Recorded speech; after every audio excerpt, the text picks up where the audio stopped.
en Marga Marga comenzó a sacarse oro y finalmente en Marga Marga llegaron a haber 3 toneladas de oro. O sea, en los lavaderos de oro de Marga Marga, en Viña del Mar, dieron 3 toneladas de oro. Y metieron a los indios auxiliares, a los yanaconas, que quedaban pocos, quedaban 350, de los 900 quedaban 350, muchos habían escapado, otros habían muerto, etc. Y de los 350 pusieron a 50, pero también tenían unos esclavos negros que eran muy amigos de los españoles, tenían el título de esclavos negros, pero estos negros eran capataces, eran tipos que sabían de herrar caballos, de agricultura, de minería, de fundiciones, de albañilería. Entonces los negros eran muy útiles y iban con negros, y los negros también eran soldados muy buenos, los soldados negros que tenía Valdivia. Entonces ahí en Viña del Mar se dedicaron a extraer el oro. Y en Concón, en la playa de Concón, donde desemboca el río Aconcagua, ahí encontraron muchísimo un bosque tupido para poder trabajar el bosque a hachazo, e ir a puro hachazo haciendo un bergantín para ir a buscar, para llevar el oro y con el oro, con ese oro, trabajar los refuerzos en hombres y en víveres, en todo lo que necesitaba la colonia, la nueva colonia. Entonces dejó ahí Valdivia a 15 hombres vigilando la construcción del bergantín y otros 15 en lo que es el lavadero, y supo él, le vino a informar Alonso de Monroy, que era su segundo de a bordo, le dijo: mira, en Santiago están tramando una conspiración, andan hablando de una conspiración en tu contra, quieren matarte y lo que quieren es agarrar el oro y agarrar el bergantín, irse con el oro en el barco y fugarse. ¿Quiénes eran? Los elementos de baja estofa que habían llegado, que eran, como les digo, de 150, solamente 90 los que estaban en el cabildo. Los otros eran elementos difíciles, pero también tenían gente de alta alcurnia, como por ejemplo el mismo Pedro Sánchez de la Hoz, que le había perdonado la vida a Valdivia. Estaba ahí, estaba Solier, que era un representante, tenía un cargo en el ayuntamiento, en el cabildo, en el cabildo de Santiago. Recién fundado el 7 de marzo se fundó el cabildo. Y tenemos entonces que eran en total, los conjurados eran 7, pero estos 7 tenían raíces profundas en otros, y tanto así que los documentos de la época certifican que eso era casi un amotinamiento, una rebelión que iba a dar resultado. Entonces llega Valdivia y los toma presos, porque hubo personas leales a Valdivia que le soplaron a Alonso Monroy. Alonso Monroy fue a ver a Valdivia, que estaba en la actual Viña del Mar, viendo el oro y viendo el bergantín en Concón, y regresó a Matacaballo a poner el orden, y ejecutó a 5. 5 fueron ejecutados. Y a Pedro Sancho de la Hoz le perdonó la vida, pero lo puso nuevamente en grilletes. Lo puso preso. Y a otro lo perdonó, y porque él tenía un historial, había venido con 20 de refuerzo, que era del Río. En fin, se aplacó esta rebelión y Valdivia volvió de nuevo a la costa a ver cómo iba la construcción del bergantín. Pero cuando iba en camino hacia la costa, ve que viene el que había dejado ahí al mando, se me olvidó el nombre de él, uno de los capitanes, que logró salvar con uno de los negros, los dos a caballo, a matacaballo, a comunicar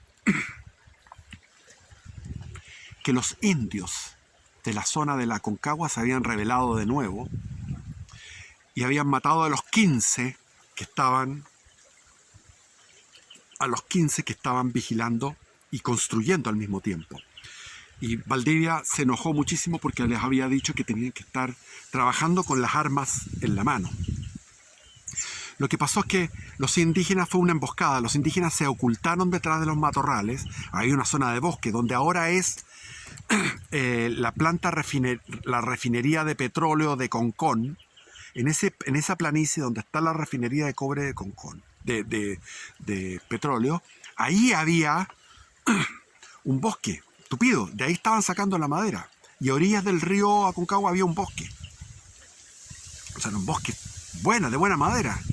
Y los indígenas se ocultaron y llegó uno de ellos a ofrecerle oro y los distrajo y de repente saltaron como una emboscada y los eliminaron a los 15. Y pudo salvar el jefe con el indio, con el negro, a mata caballo hasta Santiago. Valdivia organizó una expedición, fue y los castigó a los indígenas y capturó a siete caciques. Los 7 caciques los llevó hacia Santiago, presos, cautivos. Sofocó la rebelión, pero la rebelión continuaba. Michimalongo estaba en la zona del interior de lo que es actualmente Curimá, ¿cómo se llama esto? San Felipe, Los Andes, toda esa zona estaba en rebelión. Y la zona que eran los mismos indios de la cultura chincha chilena, los que llamamos picunche, en la zona del Cachapoal. Entonces, Valdivia dijo que hay que dividir fuerzas y fue con 70 hombres a reprimir y a castigar, a derrotar a los indios del Cachapoal. Y eso estaba planificado por los indígenas, porque lo que querían era que salieran de Santiago fuerzas. ¿Y qué es lo que pasó? Valdivia se fue con 70 hombres hacia el Cachapoal a castigar a los indígenas del Cachapoal hacia el sur, más al sur de la Angostura de Paine, de Graneros, donde es ahora Rancagua, la ciudad de Rancagua, toda esa zona. Y Michimalongo llegó el 11 de septiembre, la fecha del 11 de septiembre, a las 4 de la mañana del 11 de septiembre de 1541, 8.000 indígenas atacan Santiago. ¿Quiénes estaban en Santiago? Había 32 jinetes y 18 arcabuceros o hombres de a pie, más Inés de Suárez, más 350 yanacones, más 25 negros, que tenían que defenderse frente a 8.000 indígenas. Lograron aguantar hasta la llegada del alba en la noche, una marea humana. Ustedes pueden comprender que 8.000 dividido por entre los yanacón y todo, estaríamos hablando de 400 que tienen que pelear contra uno,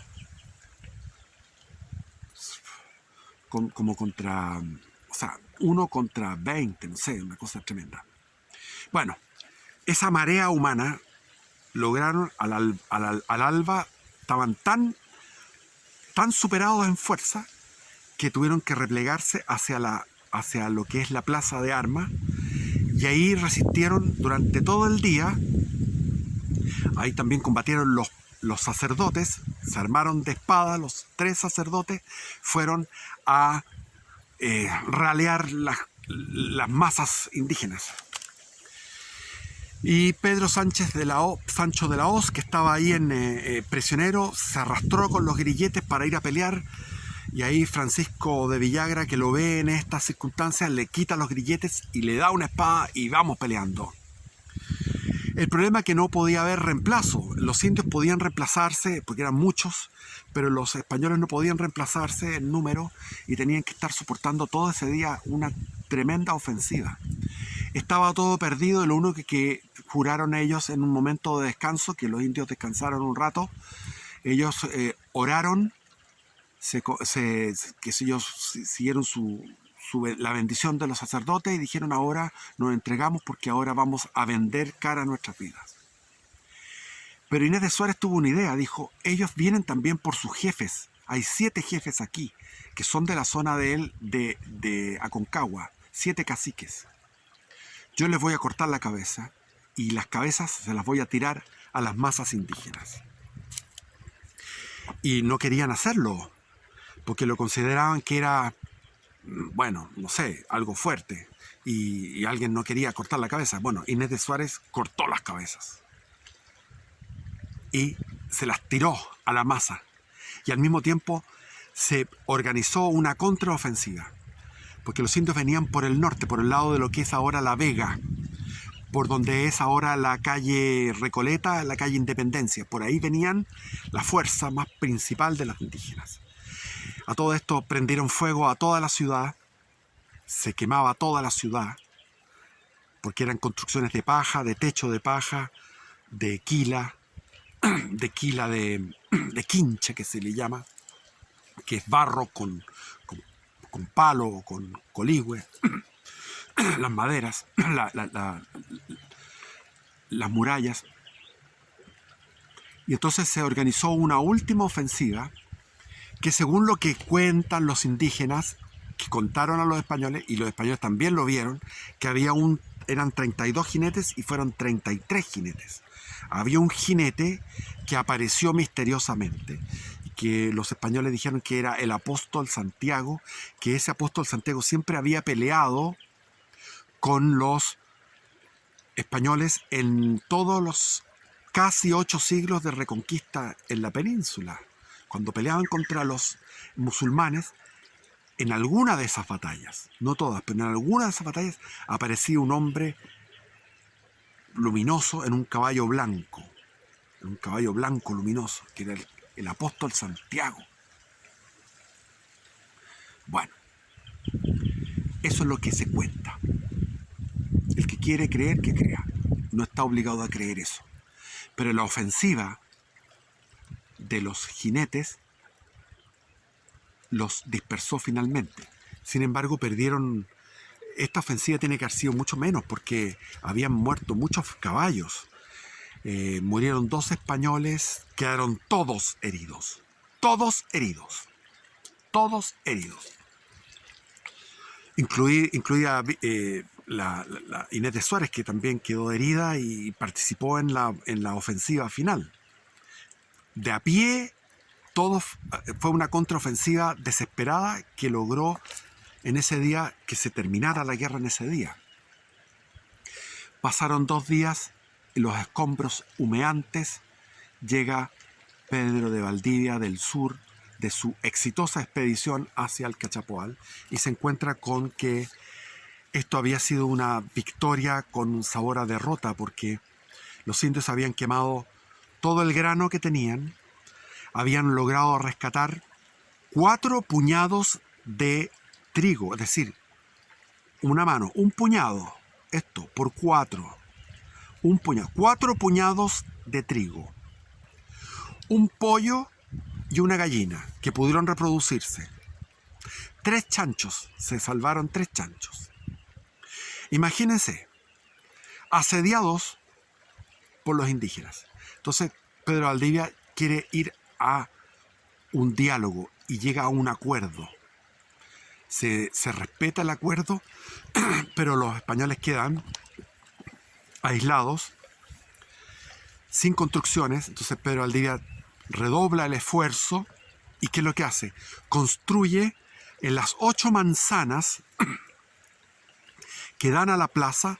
La plaza tiene una manzana, son 4 calles. Esas 4 calles dan a 4 manzanas. Y después hay otras 4 calles que son otras 4 manzanas. Son 8 manzanas las que rodean la plaza. Esas 8 manzanas se hizo una empalizada, se hizo un hoyo, un foso, y ese foso, esa tierra que se sacó del foso, se sirvió para hacer una altura, y sobre la altura una empalizada de palos un fuerte de palos, pero al mismo tiempo dice Valdivia en sus cartas al rey Carlos V, que son las cartas que tenía mi padre, me acuerdo, yo lo leía de niño, esas cartas de Pedro Valdivia, entretenía las cartas de Pedro Valdivia. Entonces ahí decía que se hicieron 200.000 adobes, ladrillos de adobe, de una vara por un palmo, o sea, unos tremendos ladrillones de adobe, para hacer fuertes y para construir casas que estuvieran a prueba de fuego. Entonces se construyó una iglesia nueva con ladrillos. Se construyó una casa del gobernador con ladrillos. Todo con ladrillos de adobe. La casa del gobernador no, porque ya estaba de antes. O sea, había construcciones que eran de antes, de lo que era la construcción indígena antigua, inca. Entonces, se produce un esfuerzo gigantesco por reconstruir la ciudad, y dentro de estos muros tirar estas semillas de trigo en una parcelita, en un pequeño espacio, para que al año siguiente ese trigo pudiera multiplicarse en otro y en otro y en otro.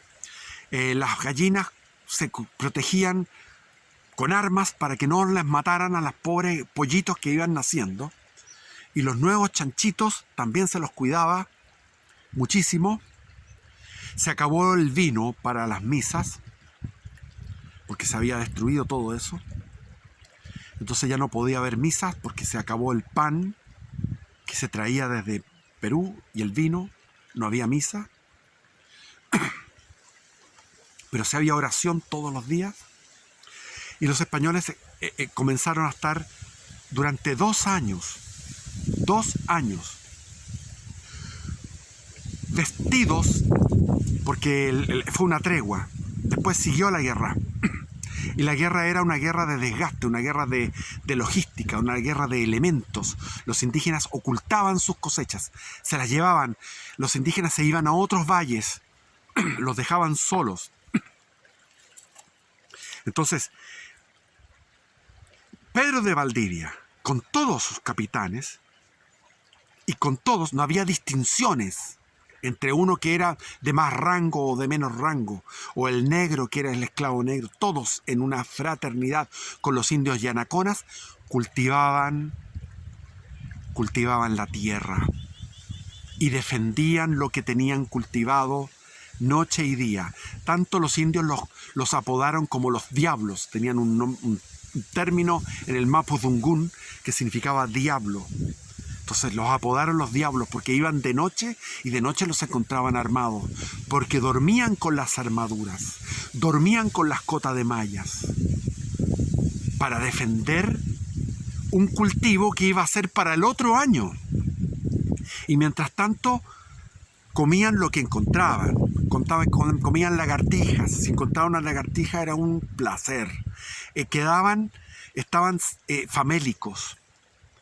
Y siempre en guerra, día y noche, permanente. Las sorpresas indígenas eran permanentes.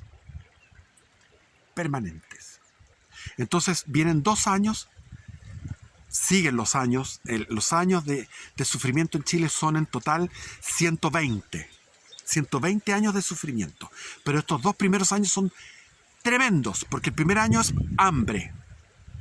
Y el segundo año, hambre, ¿qué pasa? Que después viene la cosecha de febrero, marzo, abril de 1542. Ahí logran saciar el hambre de alguna forma y proteger lo que había, pero viene ya la desnudez, porque todo lo que se quemaron las casas con la ropa que tenían de repuesto. Entonces quedaron con lo puesto. Y cada español con lo puesto significaba que a la larga en 8 meses estaban en harapos, y de harapos pasaron a la desnudez. Y solamente podían taparse las vergüenzas. Estaban completamente en cueros, trabajando con el arado, en cueros, luchando contra los indígenas. Y pudiendo capturar cuando mataban a un indígena que tuviera alguna lana, se la robaban para poder abrigarse. Porque la lana la habían quemado los indígenas. y la lana la tenían lejos, los víveres lejos. Por lo tanto, estaban ellos aislados, 100% aislados. Entonces Valdivia dice, lo que tengo que hacer es enviar un emisario a Perú a pedir refuerzos, a pedir que nos vengan a salvar. Y nombra a Alonso de Monroy, con 6 Alonso de Monroy y 5 que los acompañan, 5 soldados. Y para dar buena impresión, hace fundir el oro que lograron ir a buscar a Marga Marga. Las pepitas de oro las derriten y hacen moldes para estribos, ¿cómo se llaman todas estas cosas? Bueno, se me olvidan. Todo lo que es aparejo del caballo, es decir, los estribos, los bozales, todo en oro. Las espadas con vainas en oro, vasos en oro, o sea, llevan un cargamento de oro para deslumbrar en Perú. Entonces Alonso de Monroy va acompañado con Rodrigo de Quiroga hasta lo que es ahora el Valle de la Ligua, y de ahí sigue solo Alonso de Monroy con sus 5 soldados y llegan a Copiapó. Y en Copiapó los capturan. En Copiapó los capturan, los derrotan, los emboscan. Y ahí hay un español que se había fugado, que estaba con los indígenas, y le dice, porque se escapó Monroy, logró zafar en el combate, logró zafar Monroy con un ayudante y se fueron hacia el desierto. Y este español traidor, que estaba ahí, ya se había casado con indígenas y todo lo demás, dijo, bueno, hay que seguirlos. Y los encontraron y los apresaron. Y quedaron presos ahí durante varios meses, con sus caballos requisados, porque los indígenas practicaban equitación querían dominar los caballos, etc. Y los iban a matar al comienzo, pero aquí hay una historia como la Pocahontas, porque había una india que le habló que era una india esposa del cacique, y le dijo, no lo maten estos dos, dejémoslo.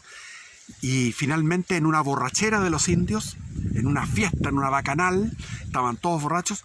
Ahí Alonso de Monroy con su amigo toman 2 puñales, matan al cacique que estaba borracho, y de ahí recuperan sus 2 caballos y se van a Matacaballo hacia el desierto. Y antes de entrar al desierto encuentran a una indiecita que estaba con una llama cargada con maíz. Requisan el maíz a la indiecita y se van con la llama con maíz. Matan la llama, se la comen y se comen el maíz, y pueden así pasar el desierto. Pero cuando van después de meses a través del desierto, llega a lo que es ahora Tacna, y en Tacna se informa de que estaban en guerra civil y que estaban, el hijo de Almagro el Mozo, era el que dominaba el sur del Perú.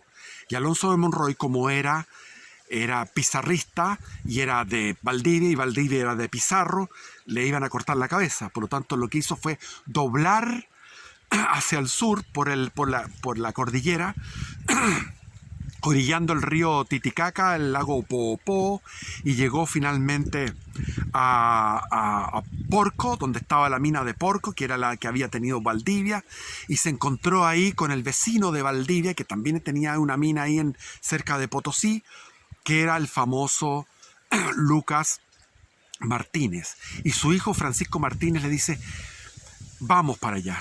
Y ayudan a Alonso Monroy, lo ayudan.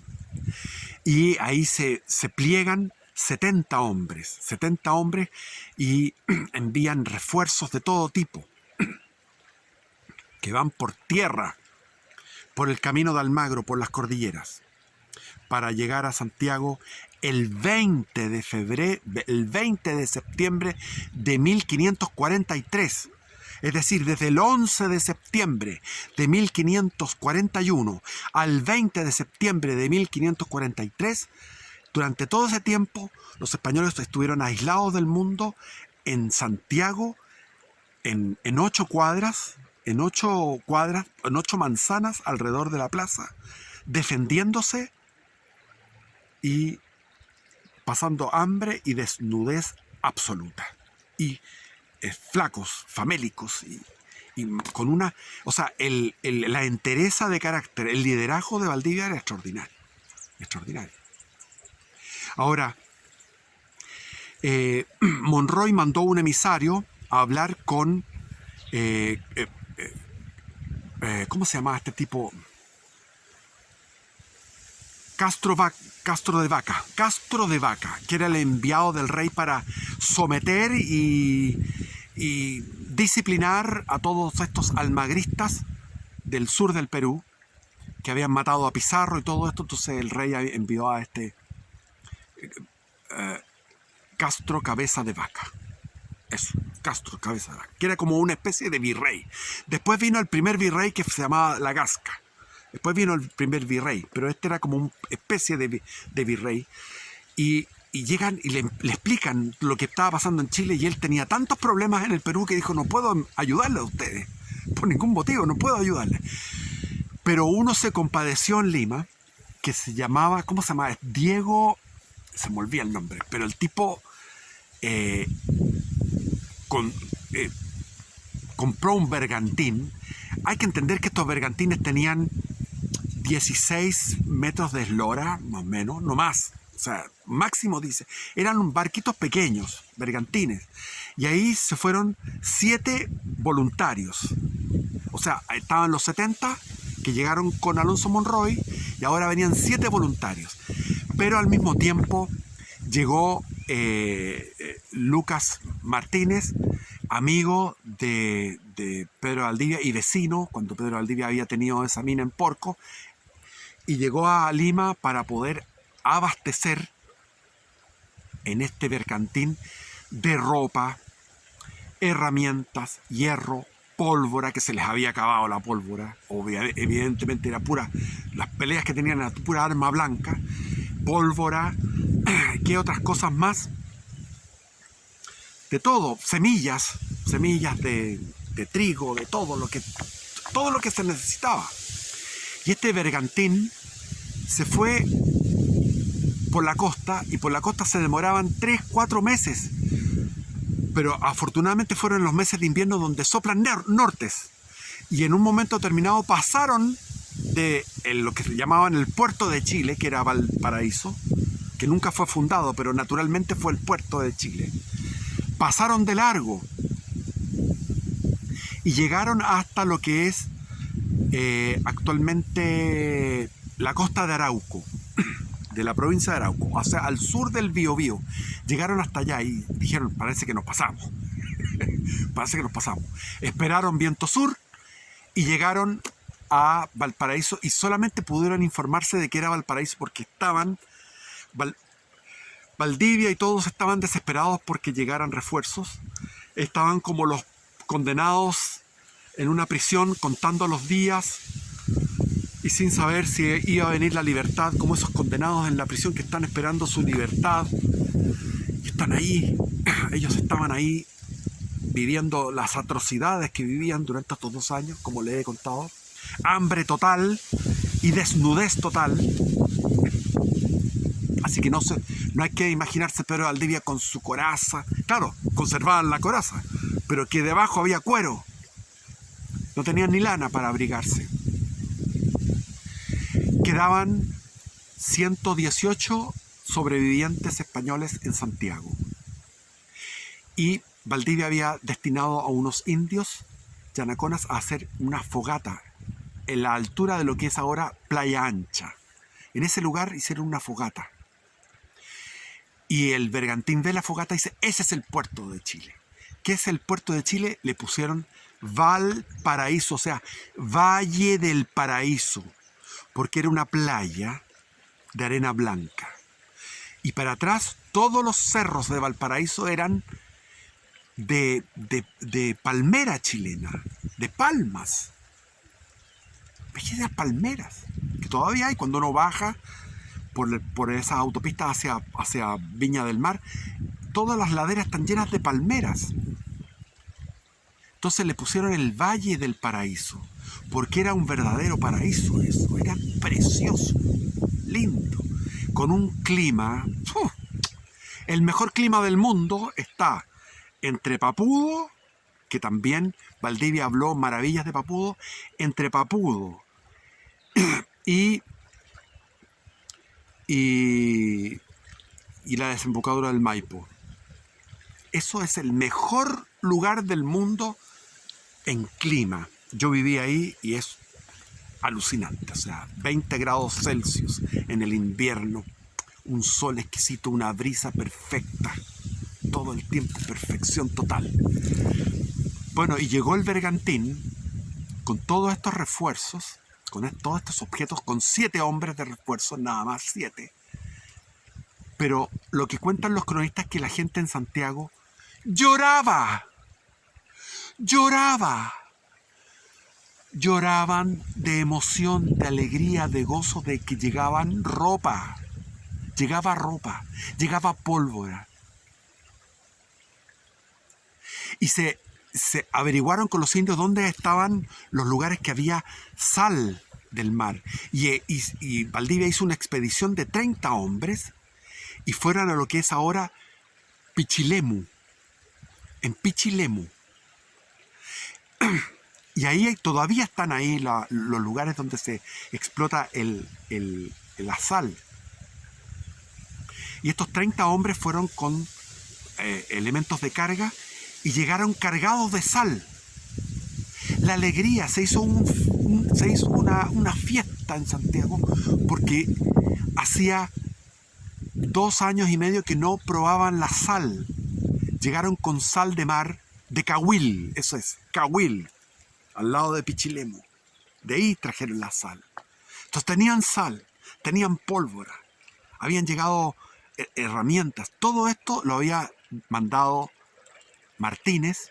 Venía el hijo de Martínez, Francisco Martínez, y le dijo a Valdivia: todo esto te lo damos y no importa, de verdad. Tú devuélvenos cuando tú puedas devolvernos. Y Valdivia después les devolvió con largueza, con generosidad, un territorio que iba de cordillera a mar, una franja del territorio se las dio a estos Martínez. Por el apoyo, por la fidelidad, por la lealtad que tuvieron con estos pobres hombres que estaban sufriendo, 118 hombres, cercados por miles de indios. Y lo último, Michimalongo se pliega a los españoles y se alía a los españoles. Y al ver los indios que llegaban refuerzos, dijeron: estos gallos van a seguir llegando más gente. No, se pusieron humildes, sumisos y admirados por el coraje, por la perseverancia, como eran los españoles. Dijeron: estos son nuestros